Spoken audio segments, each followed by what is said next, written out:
आप सब लोग कुल कितने लोग हैं जो इसमें जुड़े हुए हैं और कितने समय से काम कर रहे हैं? इसमें 2000 लोग जुड़े हुए हैं और 200 साल से पुराना परंपरा है। कुछ नया इनोवेशन के लिए कुछ करते हैं कि वही परंपरा चलती है? कुछ नया भी करने के लिए थोड़ा सरकार का भी सारा सपोर्ट चाहिए और ट्रेनिंग सेंटर भी खोलना चाहिए। नहीं, कभी आपको विचार आया कि बेंगलुरु इतना बड़ा स्टार्टअप का हब है, इतना बड़ा आईटी का हब है, बहुत ही अच्छे टैलेंटेड वहां नौजवान भी काम करते हैं और देश भर के बच्चे काम करते हैं, कभी उनको यहां ले जाएं, उनको दिखाएं और उनको कहें भाई आप सब आधुनिक बच्चे हैं, आपके आधुनिक सोच है, आधुनिक टेक्नोलॉजी जानते हैं, बताइए हमारा ये खिलौनों को हमको क्या करें या हम खिलौनों को दुनिया में कैसे पहुंचाएं, तो शायद ये बहुत आपकी मदद हो सकती है। कभी सोचा है ऐसा? हाँ, सब सोचा है। ट्रेनिंग सेंटर उधर सिर्फ 2 है, थोड़ा ज्यादा करने से हम भी। अच्छा, आपके चन्नापटना इलाके में जो कॉमन फैसिलिटी सेंटर है, उससे जो पिछले दिनों ही उसको बल दिया गया है, इससे आपको क्या लाभ हो रहा है? हमारे को तो लाभ है, सिर्फ 2 सेंटर है, इसलिए और ज्यादा करने से हमारे को और ज्यादा हम ज्यादा कर सकते हैं। अच्छा, ये जनधन खाते, मुद्रा लोन, ऐसी अनेक योजनाएं सरकार ने वो इस प्रकार के जो लोग मेहनत कर लोग हैं उनके लिए बना के रखी है। पहले की तुलना में इन योजनाएं से अब आपको बिजनेस में और क्या अंतर आया है? जनधन योजना तो सभी को मालूम है और अकाउंट के लिए हमारे को बहुत इजी है। डायरेक्ट पार्टी हमारे को अकाउंट में पैसा मिल जाता है, उसके लिए हम शुक्रिया अदा करते हैं अकाउंट से। क्या आपने कभी अपने इस चन्नापटना में बनने वाले ये जो अपने खिलौने हैं उसको ई मार्केट से देश में और दुनिया में उसको बेचने की कोई कोशिश की है और उसमें कोई सफलता मिलती है? हम तो कोशिश कर रहे हैं, थोड़ा ऑफिसर लोग भी हमारे को बढ़ावा दिए तो हम कर सकते हैं। देखिए, ऐसा है, सरकार तो करेगी और करना भी चाहिए, और ये इसी का एक भाग है कि मैं पिछले कई दिनों से खिलौनों के लिए बोलता रहता हूं और आज एक बड़ा कार्यक्रम भी कोशिश किया है।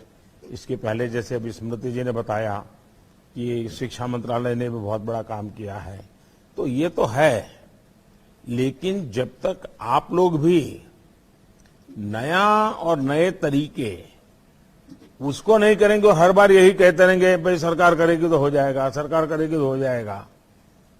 सरकार जितना कम करे उतना ही अच्छा है। चलिए, मुझे बहुत अच्छा लगा आपसे बात करने का मुझे मौका मिला। अब चन्नापटना के उत्पादों को सिर्फ एक क्षेत्र, राज्य या देश में ही नहीं, दुनिया के स्तर पर हमें प्रसिद्ध करना है। चन्नापटना के खिलौनों से पूरी दुनिया के बच्चों के चेहरे खिल उठे, इसके लिए हमें मिलकर काम करना है। और जैसे आपकी अपेक्षा है, सरकार को आप सुझाव देंगे तो हम जरूर उसमें सक्रियतापूर्वक आपके साथ जुड़ेंगे। और मैं चाहता हूं कि कर्नाटक गवर्नमेंट भी जो बेंगलुरु के स्टार्टअप्स हैं, बेंगलुरु के जो आईटी प्रोफेशनल्स हैं, उनके साथ आपका एक अच्छा वर्कशॉप करें, ताकि हो सकता है कि दोनों तरफ से बातें सुन करके एक नई योजना की दिशा में हम जा सकते हैं। आप कभी बच्चों को कौन से खिलौने पसंद आते हैं, उसका कभी बच्चों से या बच्चों के माँ बाप से कभी चर्चा करते हैं? जो पहले से बना रहे बस बिक गया तो बिक गया, ऐसा करते हैं? बच्चों को टॉयज बहुत पसंद है। इसमें वेजिटेबल डाइस यूज किया जाता है, इसमें कुछ केमिकल्स कुछ भी नहीं है। अच्छा, आपने कभी अपने क्लस्टर में, आपके यहाँ जो 2000 लोग काम करते हैं, उन्हें बीच में स्पर्धा की कि भाई इस वर्ष सबसे नया और उत्तम खिलौना हमारे 2000 लोगों में से किसने बनाया, उसको हम एक अवार्ड देंगे, ऐसा कभी सोचा क्या? हाँ, सोचा है सर। अच्छा, हम कुछ ना कुछ बनाने के लिए सोचा है सर। करते हैं ऐसा? हाँ, करते हैं सर, कोशिश करते हैं। कितने समय से करते हैं? हम 32 ईयर से काम कर रहा हूँ सर। नहीं नहीं नहीं, ये कंपटीशन आपके यहाँ जो क्लस्टर में 2000 लोग काम करते हैं, उनको स्पर्धा, भाई जो नया खिलौना, अच्छा खिलौना, नए तरीके का खिलौना बनाएगा हमारे में से, उसको इस बार ये अवार्ड दिया जाएगा। तो ऐसा कोई व्यवस्था आपके भीतर आपने बनाई है क्या? हाँ सर, बनाया है। पिछली बार किसको अवार्ड मिला था? पिछली बार हमारे केंचाया साहब को मिला है सर। क्या बनाया था उन्होंने? वो हनुमान बनाया था सर। नहीं, हनुमान तो पहले भी बनते होंगे भाई। देखिए, जब तक आप नया नहीं सोचेंगे, नए तरीके से नहीं सोचेंगे, तो मैं नहीं मानता हूं कि जो दुनिया में हमें पहुंचाना है उसमें पहुंचाने में मदद मिलेगी। खैर, आप लोग सोचिए, मैं डिपार्टमेंट को कहता हूं बहुत बारीकी से आपसे बातें करते रहें, हम आगे सोचेंगे। चलिए, आपका बहुत बहुत धन्यवाद।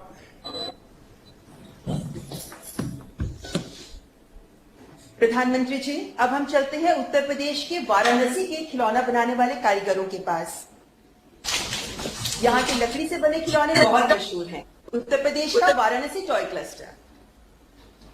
भारत के आदरणीय प्रधानमंत्री जी को सभी बनारसवासियों की तरफ से आप बैठिए। और वाराणसी में आया हूं और आप हर हर महादेव न बोले, ऐसा कैसे हो सकता है? हर हर महादेव। मैं रामेश्वर सिंह, वाराणसी लकड़ी खिलौना बनाने का शिल्पी हूं। भारत सरकार ने हमको 2015 में नेशनल मेरिट अवार्ड से पुरस्कृत किया हुआ है। और वाराणसी में जो लकड़ी खिलौना बनाने वाले लोग हैं, करीब 1200 हैं प्रधानमंत्री जी। उसमें से 1000 पुरुष हैं, 200 महिलाएं हैं। ये खोजवा, कश्मीरी गज और आसपास के इलाकों में विस्तृत है। हमारा जो इसमें एक राष्ट्रीय पुरस्कार और 7 राज्य पुरस्कार हस्तशिल्पी हैं। हम लोग जो लकड़ी खिलौना पहले कोरिया की लकड़ी में बनाते थे, लेकिन विगत वर्षों से हम लोग यूकेलिप्टस की लकड़ी से लकड़ी खिलौना बना रहे हैं और गुरक की लकड़ी द्वारा हम लोग मूर्ति बनाते हैं। इसका प्रोसेसिंग ये ऐसा है कि हम लोग अपने मन चाहा हिसाब से लकड़ी को काट लेते हैं और काटने के बाद में पारंपरिक टूल द्वारा और पारंपरिक कुंद मशीन पे इसको चढ़ा करके उसको मनचाहा शेप देने के बाद में लाख जो होता है, कलरफुल लाख से द्वारा इसको अंतिम रूप देते हैं। 2013 में माननीय प्रधानमंत्री जी हमारे इस लकड़ी खिलौने को बौद्धिक संपदा अधिकार में रजिस्टर्ड किया गया। और हमारी ये जो कला है वर्षों पुरानी है। हमारे पूर्वज जो है इसको इसी पारंपरिक कला से इसको बनाते चले आ रहे हैं। हम लोग सभी आर्टिजन भाई मिल करके इस कला को आगे बढ़ा रहे हैं। हमारे यहाँ पर विभिन्न प्रकार के लकड़ी खिलौने बनाए जाते हैं, जैसे कि बच्चों के लिए चुसनी, जो कि जब दांत निकलता है तो माननीय प्रधानमंत्री जी बच्चों के लिए चुसनी बनाया जाता है और घुंघना बनाया जाता है। और हम जो खेलते थे लट्टू जो रस्सी वाला है वो बनाते हैं। हमारा और भी उत्पाद है जो कि घरेलू उत्पाद भी है। अच्छा, ये मुझे बताइए, देखिए मैं तो आता रहता हूं, तो जब भी आता हूं तो कभी न कभी तो आप लोगों के बीच आने का मुझे मौका भी मिलता है। आपके खिलौने भी मुझे देखने का अवसर मिला है। और जैसा आपने बताया कि आजकल नए नए खिलौने चलते हैं। देखिए, बच्चों की बड़ी विशेषता होती है, जो अगल बगल में देखते हैं ना, उसको वो जीना चाहते हैं। मैं पक्का मानता हूं कि आज कई घरों में बच्चे जब खिलौने लेकर के खेलते होंगे तो मां बाप से झगड़ा करते होंगे कि मेरे खिलौने को मास्क लगाओ। वो आग्रह करते होंगे कि मेरा खिलौने को मास्क क्यों नहीं है। क्या कभी आप ये सोचते हैं कि भाई अभी कोरोना है तो बच्चों को भी खिलौना वो चाहिए जिसको मास्क चाहिए, अलग से एक मास्क देना चाहिए, बच्चा मास्क खिलौने के पहना है, और बच्चा करता ही है। आपने देखा होगा दिल्ली में एक बड़ी इंस्पायरिंग घटना है खिलौने वालों के लिए। एक बच्ची को पग में फ्रैक्चर हो गया, अब उसको अस्पताल में पैर ऊंचा करके रखना पड़ता था, लेकिन वो रोती थी, मानती नहीं थी।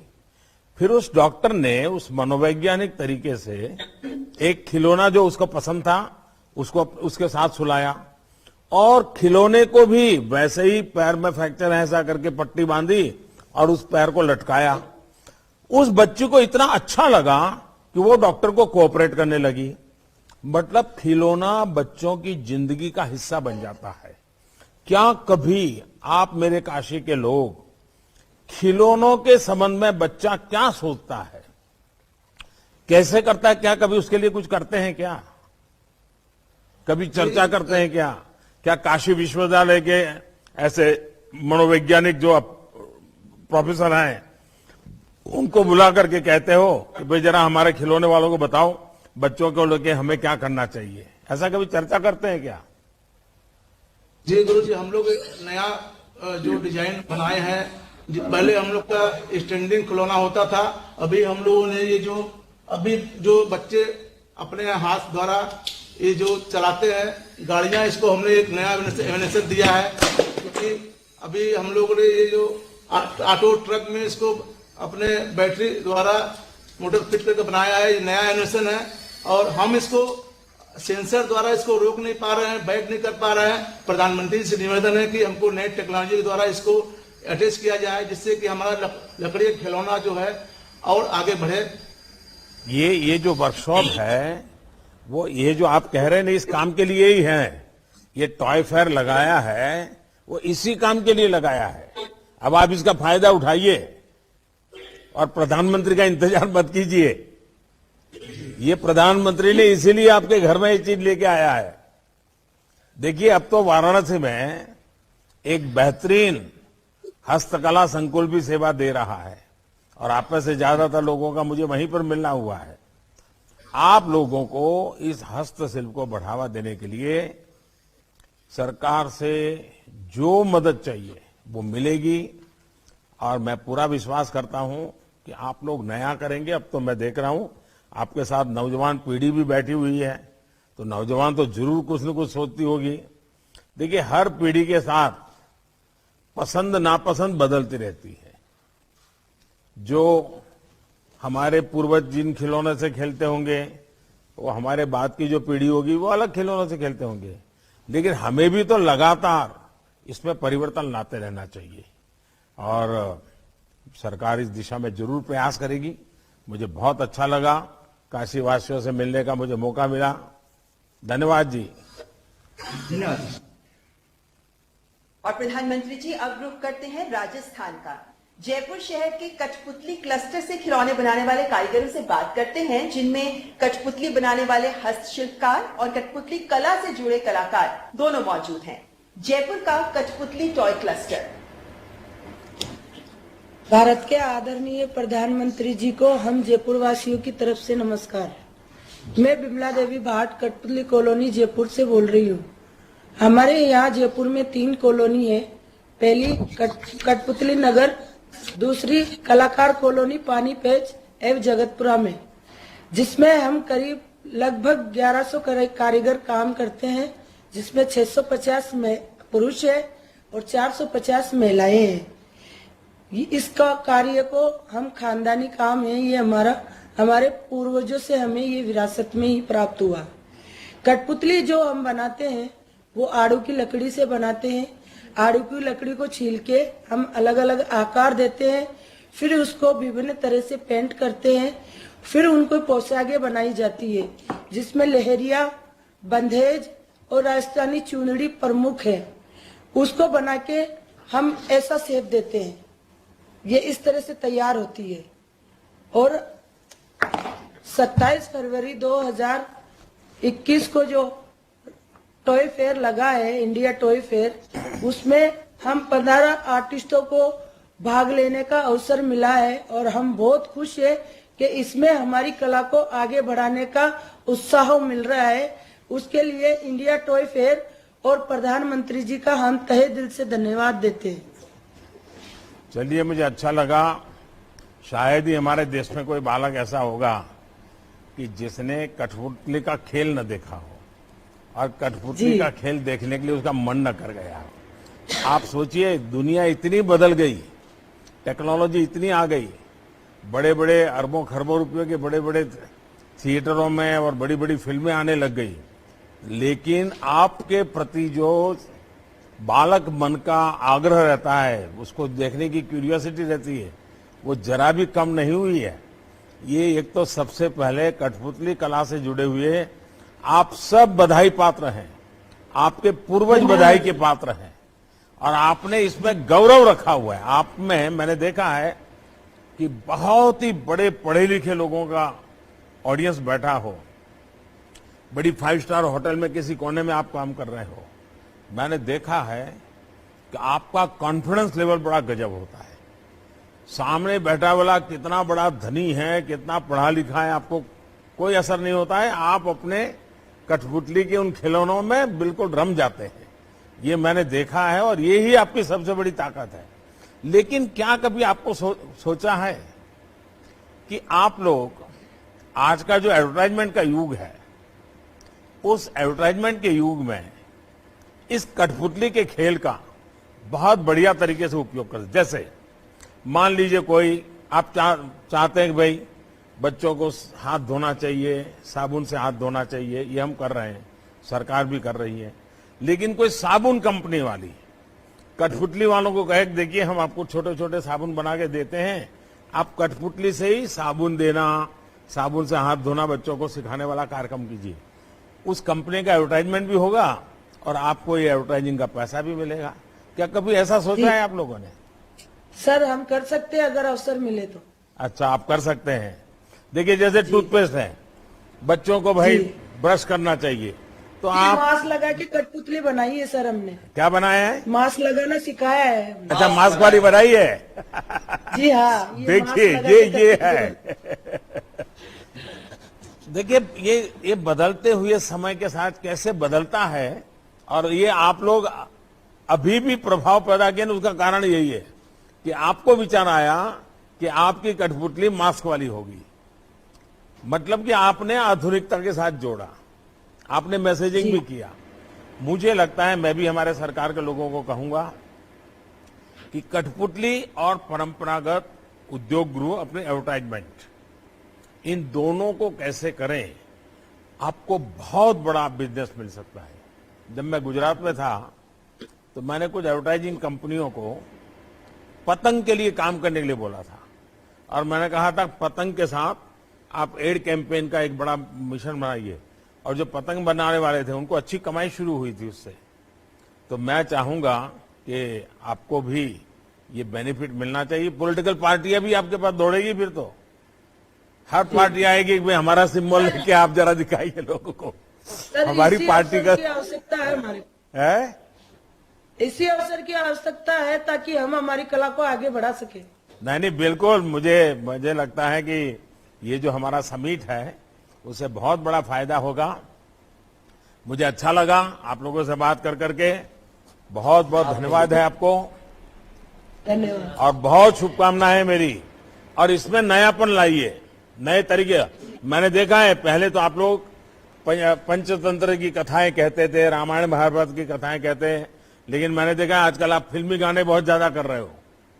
सर हमने नए खिलौने बनाए हाँ। हैं, कठपुतली के साथ हमने नए खिलौने बनाए। हाँ, ये हमने नए बनाए हैं सर। लेकिन पुरानी परंपरा को छोड़ना नहीं है। नहीं, क्योंकि वो तो है, कठपुतली में बच्चों को संस्कार करने की, कथा कहने की बड़ी ताकत होती है। इस विधा को छोड़ना नहीं आपने, उसमें नयापन लाना है। जी जी सर। चलिए, बहुत बहुत शुभकामनाएं आपके। सर मेरी तरफ से और मेरे आर्टिस्टों की तरफ से आपको बहुत बहुत आभार। धन्यवाद। माननीय प्रधानमंत्री जी और सभी खिलौना कारीगरों का धन्यवाद। एक सोच से ही हर बड़ी पहल की शुरुआत होती है। माननीय प्रधानमंत्री जी की ही सोच है कि देश के खिलौना कारोबार को खिलौना निर्माण और आउटसोर्सिंग का वैश्विक हब बनाया जाए। आज से शुरू हो रहा भारत खिलौना मेला इस दिशा में एक बड़ी पहल है। इस अवसर पर मैं माननीय प्रधानमंत्री जी से करबद्ध आग्रह करती हूं कि अपने प्रेरणादायक शब्दों से हमारा मार्गदर्शन करें।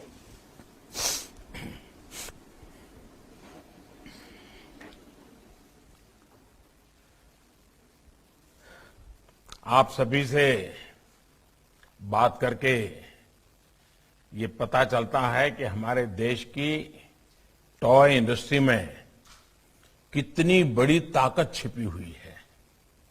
इस ताकत को बढ़ाना, इसकी पहचान बढ़ाना आत्मनिर्भर भारत अभियान का बहुत बड़ा हिस्सा है। ये हम सभी के लिए आनंद की बात है कि आज हम देश के पहले टॉय फेयर की शुरुआत का हिस्सा बन रहे हैं। टॉय फेयर के इस कार्यक्रम में मेरे साथ जुड़ रहे कैबिनेट के मेरे सभी साथी, टॉय इंडस्ट्री से जुड़े सभी प्रतिनिधिगण, सभी कारीगर भाई बहन, पेरेंट्स, टीचर्स और प्यारे बच्चों, ये पहला टॉय फेयर केवल एक व्यापारिक या आर्थिक कार्यक्रम भर नहीं है। ये कार्यक्रम देश की सदियों पुरानी खेल और उल्लास की संस्कृति को मजबूत करने की एक कड़ी है।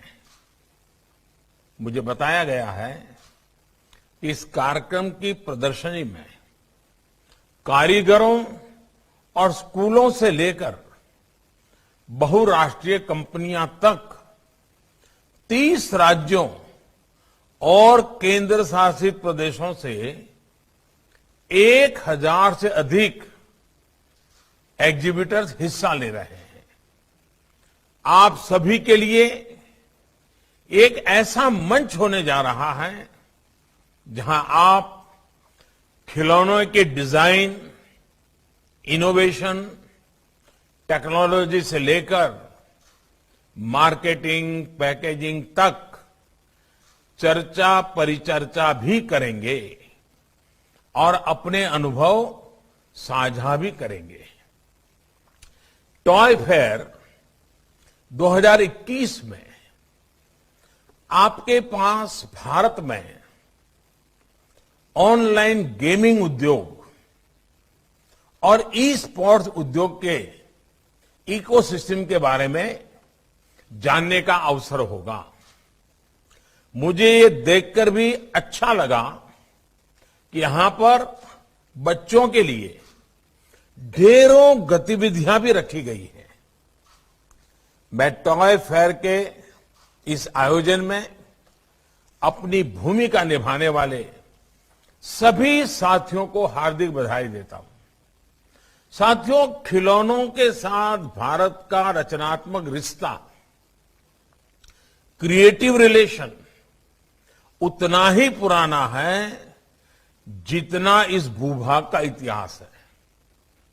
सिंधु घाटी सभ्यता, मोहनजोदारो और हड़प्पा के दौर के खिलौनों पर पूरी दुनिया ने रिसर्च की है। प्राचीन काल में दुनिया के यात्री जब भारत आते थे, वो भारत में खेलों को सीखते भी थे और अपने साथ खेल लेकर भी जाते थे। आज जो शतरंज दुनिया में इतना लोकप्रिय है, वो पहले चतुरंग या चादुरंगा के रूप में भारत में खेला जाता था। आधुनिक लूडो तब 25 के रूप में खेला जाता था। हमारे धर्म ग्रंथों में भी आप देखिए, बाल राम के लिए अलग अलग कितने ही खिलौना का वर्णन मिलता है। गोकुल में गोपाल कृष्ण घर के बाहर अपने मित्रों के साथ कंदूक यानी बॉल से खेलने जाते थे। हमारे प्राचीन मंदिरों में भी खेलों के खिलौनों के शिल्प को उकेरा गया है। खास करके तमिलनाडु में, चेन्नई में अगर आप वहां मंदिरों को में देखेंगे तो ऐसे कितने उदाहरण देखने को मिलेंगे कि मंदिरों में भी अलग अलग खेल, अलग अलग खिलौने, वो सारी चीजें वहां आज भी दीवारों पर दिखती हैं।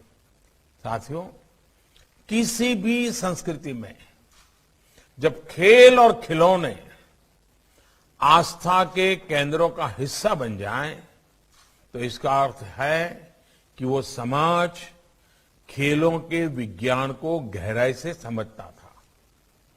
हमारे यहां खिलौने ऐसे बनाए जाते थे जो बच्चों के चहुमुखी विकास में योगदान दे, उनमें एनालिटिकल माइंड विकसित करें। आज भी भारतीय खिलौने आधुनिक फैंसी खिलौनों की तुलना में कहीं सरल और सस्ते होते हैं, सामाजिक भौगोलिक परिवेश से जुड़े भी होते हैं। साथियों, रीयूज और रिसाइकलिंग जिस तरह भारतीय जीवन शैली का हिस्सा रहे हैं, वही हमारे खिलौनों में भी दिखता है। ज्यादातर भारतीय खिलौने प्राकृतिक और इको फ्रेंडली चीजों से बनाते हैं। उनमें इस्तेमाल होने वाले रंग भी प्राकृतिक और सुरक्षित होते हैं। अभी हम वाराणसी के लोगों से बात कर रहे थे। वाराणसी के लकड़ी के खिलौने और गुड़िया को देखिए, राजस्थान के मिट्टी के खिलौने देखिए, ऐसे ही पूर्वी मेदिनीपुर की गलर गुड़िया है, कच्छ के कपड़ा डिंगला और डिंगली है, आंध्र प्रदेश के इटिकोपक, बोम्मलू और बुधनी के लकड़ी के खिलौने हैं। कर्नाटक जाएंगे तो वहां के चन्नपटना खिलौने अभी जो हम तो देख रहे थे, तेलंगाना के निर्मल खिलौने, चित्रकूट के लकड़ी के खिलौने, धुबरी असम के टेराकोटा के खिलौने, ये सब खिलौने अपने आप में कितने डाइवर्स हैं, कितनी अलग अलग खूबियों से भरे हैं, लेकिन सब में एक समानता है कि सभी खिलौने इको फ्रेंडली और क्रिएटिव है। ये खिलौने देश के युवा मन को हमारे इतिहास और संस्कृति से भी जोड़ते हैं और सामाजिक मानसिक विकास में भी सहायक होते हैं। इसलिए आज मैं देश के टॉय मैन्युफैक्चरर्स से भी अपील करना चाहूंगा कि आप ऐसे खिलौने बनाएं जो इकोलॉजी और साइकोलॉजी दोनों के लिए बेहतर हो। क्या हम ये प्रयास कर सकते हैं कि खिलौनों में कम से कम प्लास्टिक इस्तेमाल करें, ऐसी चीजों का इस्तेमाल करें जिन्हें रिसाइकल कर सकते हैं। साथियों, आज दुनिया में हर क्षेत्र में भारतीय दृष्टिकोण और भारतीय विचारों की बात हो रही है। भारत के पास दुनिया को देने के लिए एक यूनिक पर्सपेक्टिव भी है। ये हमारी परंपराओं में, हमारे परिधानों में, हमारे खान पान में, हर जगह ये विविधताएं एक ताकत के रूप में नजर आती हैं। इसी तरह भारतीय टॉय इंडस्ट्री भी इस यूनिक इंडियन पर्सपेक्टिव को, भारतीय विचारबोध को प्रोत्साहित कर सकती है। हमारे यहां खिलौने तो पीढ़ियों की विरासत के तौर पर रखे और सहेजे जाते रहे हैं। दादी नानी के खिलौने परिवार की तीसरी चौथी पीढ़ी तक को दिए जाते थे। त्योहारों पर परिवार के लोग अपने खिलौने निकालते थे और अपने पारंपरिक संग्रह को एक दूसरे को दिखाते भी थे। जब हमारे खिलौने इसी इंडियन एस्थेटिक्स से सजे होंगे तो इंडियन थॉट्स, भारतीयता की भावना भी बच्चों के अंदर और मजबूती से विकसित होगी। उसमें इस मिट्टी की महक होगी।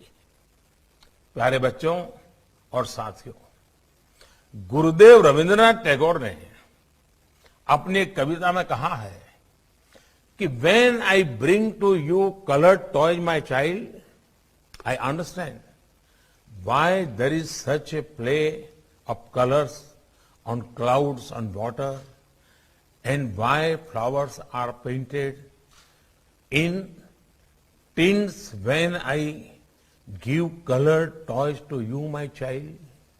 यानी एक खिलौना बच्चों को खुशियों की अनंत दुनिया में ले जाता है। खिलौना का एक एक रंग बच्चों के जीवन में कितने ही रंग बिखेरता है।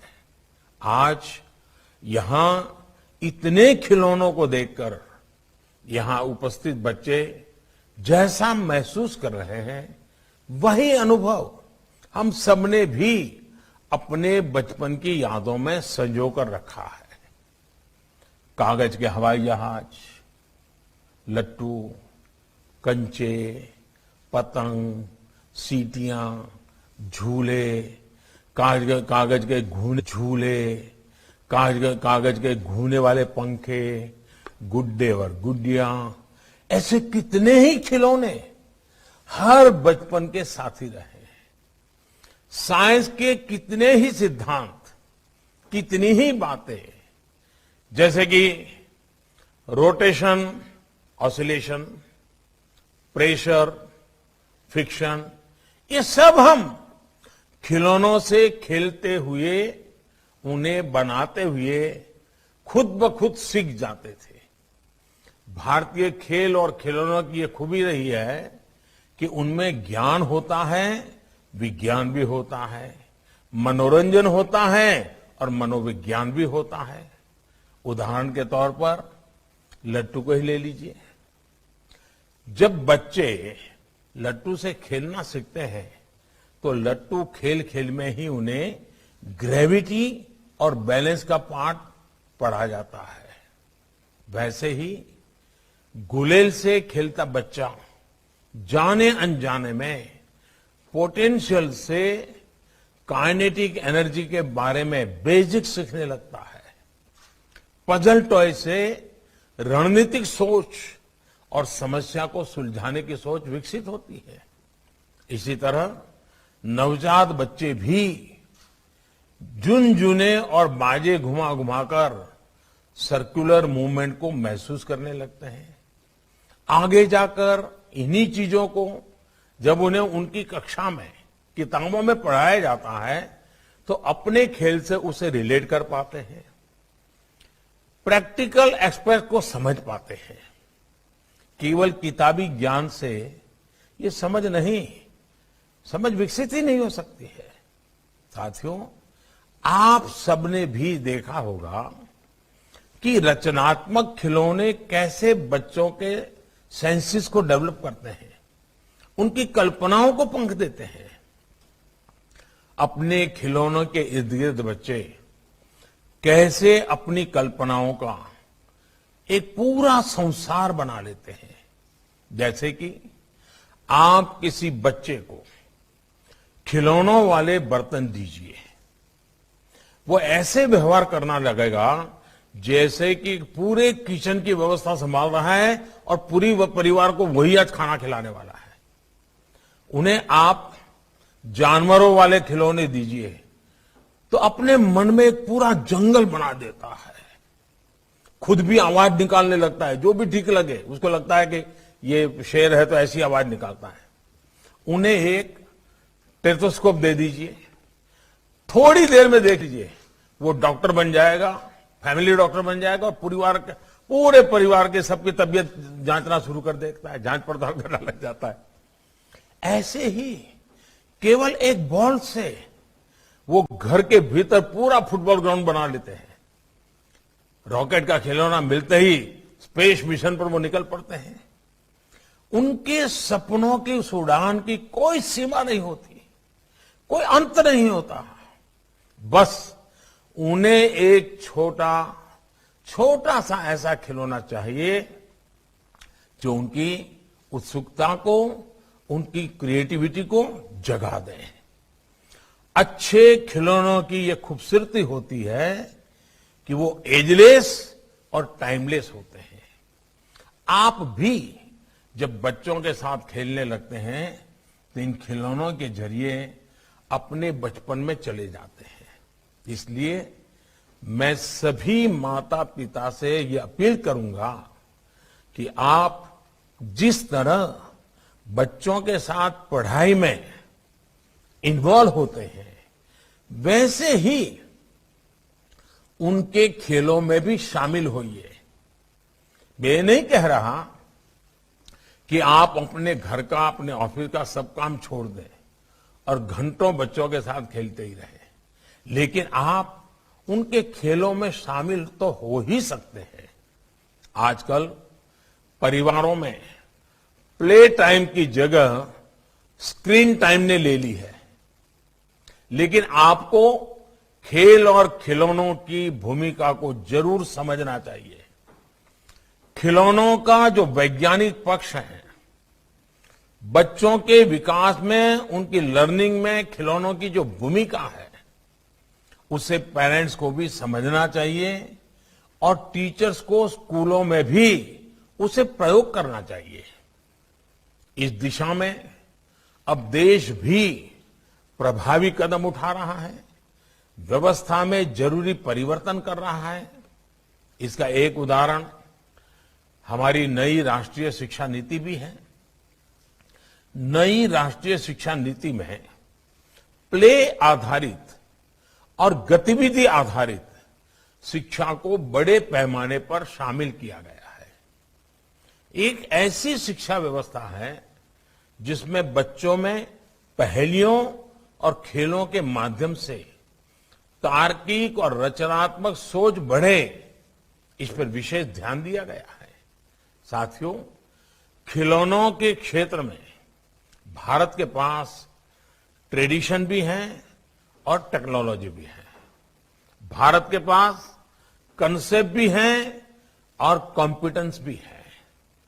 हम दुनिया को इको फ्रेंडली टॉयज की ओर वापस लेकर जा सकते हैं।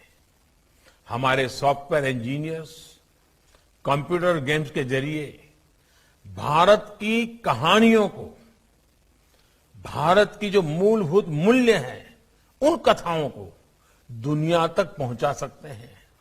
लेकिन इस सब के बावजूद $100 बिलियन के वैश्विक खिलौना बाजार में आज हमारी हिस्सेदारी बहुत ही कम है। देश में 85%, 85% खिलौने बाहर से आते हैं, विदेशों से मंगाए जाते हैं। पिछले 7 दशकों में भारतीय कारीगरों की, भारतीय विरासत की जो उपेक्षा हुई, उसका परिणाम ये है कि भारत के बाजार से लेकर परिवार तक में विदेशी खिलौने भर गए हैं। और वो खिलौना सिर्फ नहीं आया है, एक विचार प्रवाह हमारे घर में घुस गया है। भारतीय बच्चे अपने देश के वीरों, हमारे नायकों से ज्यादा बाहर के स्टार्स के बारे में बात करने लगे। इस बाढ़ ने, ये बाहरी बाढ़ ने हमारे लोकल व्यापार की बड़ी मजबूत चेन भी तोड़ के रख दी है, तहस नहस कर दी है। कारीगर अपनी अगली पीढ़ी को अपना हुनर देने से बचने लगे हैं। वो सोचते हैं कि बेटे इस कारोबार में ना आए। आज हमें इस स्थिति को बदलने के लिए मिलकर काम करना है। हमें खेल और खिलौनों के क्षेत्र में भी देश को आत्मनिर्भर बनाना है, वोकल फॉर लोकल होना है। इसके लिए हमें आज की जरूरतों को समझना होगा। हमें दुनिया के बाजार को, दुनिया की प्राथमिकताओं को जानना होगा। हमारे खिलौनों में बच्चों के लिए हमारे मूल्य, संस्कार और शिक्षाएं भी होनी चाहिए और उनकी गुणवत्ता भी अंतर्राष्ट्रीय मानकों के हिसाब से होनी चाहिए। इस दिशा में देश ने कई अहम फैसले लिए हैं। पिछले वर्ष से खिलौनों की क्वालिटी टेस्ट को अनिवार्य किया गया है। इंपोर्ट होने वाले खिलौनों की हर खेप में भी सैंपल टेस्टिंग की इजाजत दी गई है। पहले खिलौनों के बारे में सरकारें बात करने की भी जरूरत नहीं समझती थी। इसे कोई गंभीर विषय नहीं समझा जाता था। लेकिन अब देश ने खिलौना उद्योग को 24 प्रमुख क्षेत्रों में दर्ज किया है, उसका दर्जा दे दिया है। नेशनल टॉय एक्शन प्लान भी तैयार किया गया है। इसमें 15 मंत्रालयों और विभागों को शामिल किया गया है ताकि ये उद्योग कॉम्पिटिटिव बने, देश खिलौनों में आत्मनिर्भर बने और भारत के खिलौने दुनिया में भी जाएं। इस पूरे अभियान में राज्यों को बराबर का भागीदार बनाकर टॉय क्लस्टर विकसित करने का प्रयास किया जा रहा है। इसके साथ ही देश टॉय टूरिज्म की संभावनाओं को भी मजबूत कर रहा है। भारतीय खेलों पर आधारित खिलौनों को प्रमोट करने के लिए देश में टॉयकाथॉन 2021 का आयोजन भी किया गया था। मुझे बताया गया है कि इस टॉयकाथॉन में 12 लाख से अधिक युवाओं ने, शिक्षकों ने और विशेषज्ञों ने रजिस्ट्रेशन कराया और 7,000 से अधिक नए नए आइडियाज आए। ये दिखाता है कि दशकों की उपेक्षा और कठिनाइयों के बावजूद भारत की प्रतिभा, भारत का हुनर आज भी असाधारण संभावनाओं से भरा हुआ है।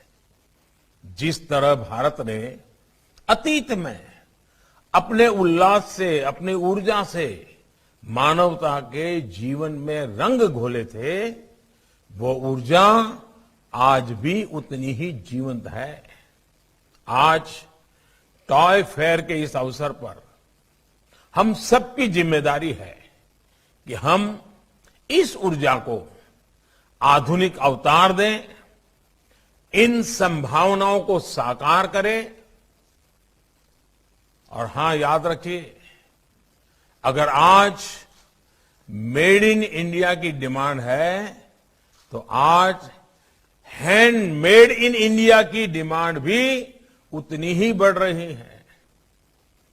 आज लोग खिलौनों को केवल एक प्रोडक्ट के रूप में ही नहीं, बल्कि उस खिलौने से जुड़े अनुभव से भी जुड़ना चाहते हैं। इसलिए हैंडमेड इन इंडिया को भी प्रमोट करना है। हमें ये भी याद रखना है कि जब हम कोई खिलौना बनाते हैं तो हम एक बाल मन को गढ़ते हैं, बचपन के असीम उल्लास को गढ़ते हैं, उसमें सपने भरते हैं।